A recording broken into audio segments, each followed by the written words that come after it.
People say it's a simple game. Are you crazy? It's nothing but simple. Look at the way the table stands. You will need a calculator, you will need algebra, you will need arithmetic formulas, and what not to know. Which team is going to make it to the semifinals and who is going to be the number one and number two in their respective groups, because both the groups are looking like in our tongue we have a dish called avial, which is all messed up. Yes, World Cup is in a crazy scenario right now, and right now, Australians, the defending champions, they won their match against the Irish, but it was not like a world champion kind of a performance, right? So maybe I don't think there's any team which is head and shoulders above the rest.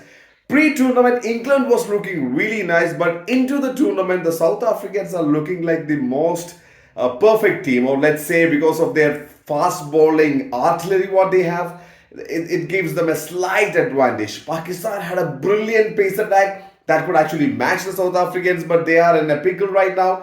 And Australians have a decent pace attack, but it's something is not clicking the way the Aussies would love that to come together. But you never know. Come the business ends, just two matches.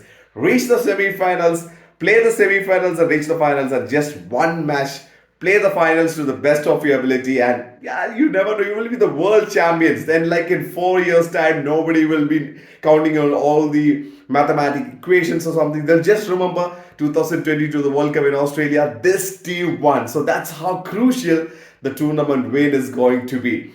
Now, congratulations to the Australian side for beating the Irish, but they made a fight. I mean, they certainly won our hearts, the Irish, in this World Cup. Let's talk about something that in social media the Pakistani fans are crying about, or they're talking about.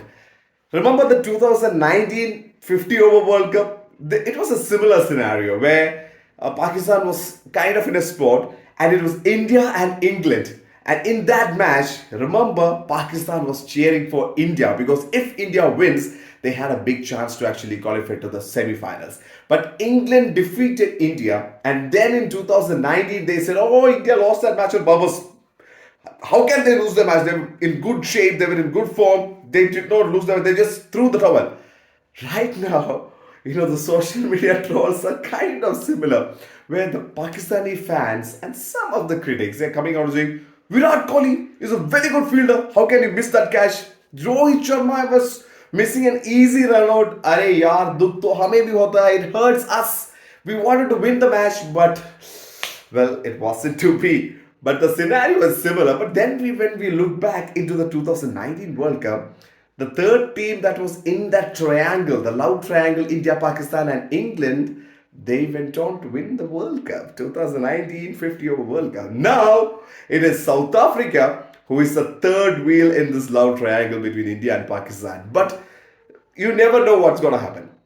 Still, the Pakistan South Africa match is going to be so crucial. I'm sure Pakistan will come all guns blazing, and South Africans will be prepared because they know for Pakistan that's a do or die game. And I think the South Africans will be mentally prepared to face on a Pakistan who will be trying to steamroll.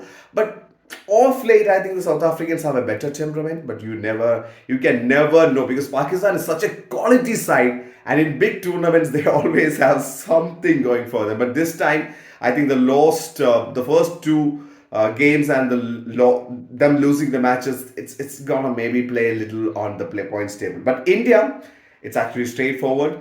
They face the two main teams, the pre-tournament favorites in Pakistan and South Africa. And now they have two teams. You cannot take anything for granted, as we have seen several times in this 20 over World Cup, in this 2022 World Cup in Australia. That in T20 format, you cannot take any team lightly, but still we have Zimbabwe and Bangladesh. And Bangladesh is also hitting some form. They are standing pretty in the points table as well. So the Bangladesh-India match will be key, but the most important match is going to be the Pakistan versus South Africa match, which is going to be huge. I can't wait to watch that match. Now, tomorrow there are two games. I think the second match is going to be the place where all eyes will be. England will be taking on New Zealand. New Zealand, if they win, will surely be in the semi-finals, I guess. But England and Australia, And maybe you never know how things are going to be with the Sri Lanka match. They'll be facing Afghanistan. So this World Cup is truly on, man. I mean, you just can't be a cricket fan and just go out and enjoy the game. You will have to learn mathematics. You need to know the formulas. You'll need to know all about the net run rate and stuff. This is gonna be a close finish in both the groups. And the semi-finals, well, the World Cup is just heating up. I just hope the rain is not going to play spoil sport.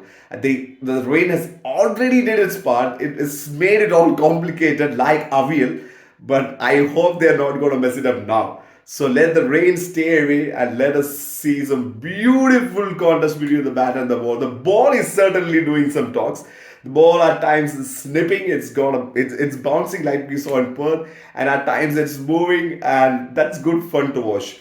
And some of the theories, for example, Indians also came to the tournament with this attitude like we'll go all guns blazing. That's stupid, man. You guys are real stupid if you think this is the way to go. Take the sword out. It's like a double-edged sword, man. If it hits, it's nice, but you're not gonna hit every day, and you should be sharp. They say cricket is a mental game. I didn't say that. It's the cricketers and the team management, the captains, they said it's a mental game. Yes, use your brains then. Just don't go like a blind fool and just try. KL Rahul needs to actually lose his inhibitions. He should attack. But Rohit Sharma should be the Rohit Sharma of all, where we see him, take his bat at least to the first 8 overs. Then, when he's set, he can hit all the balls, deliveries over the boundary. Rohit Sharma needs to stay for at least 6 to 7 overs, and KL Rahul should attack. When KL Rahul is fearless, he's a different beast. But right now, there are a lot of questions over his form and place. I think with the back problem, we don't know what the real scenario is. We never get a good update from Team India about the injury and what they're thinking. But I think Rishabh Pant could be playing the next game against Bangladesh. That's what the latest report was saying. We'll have to wait and watch. But what exciting days, man. As a cricket fan, you gotta love it.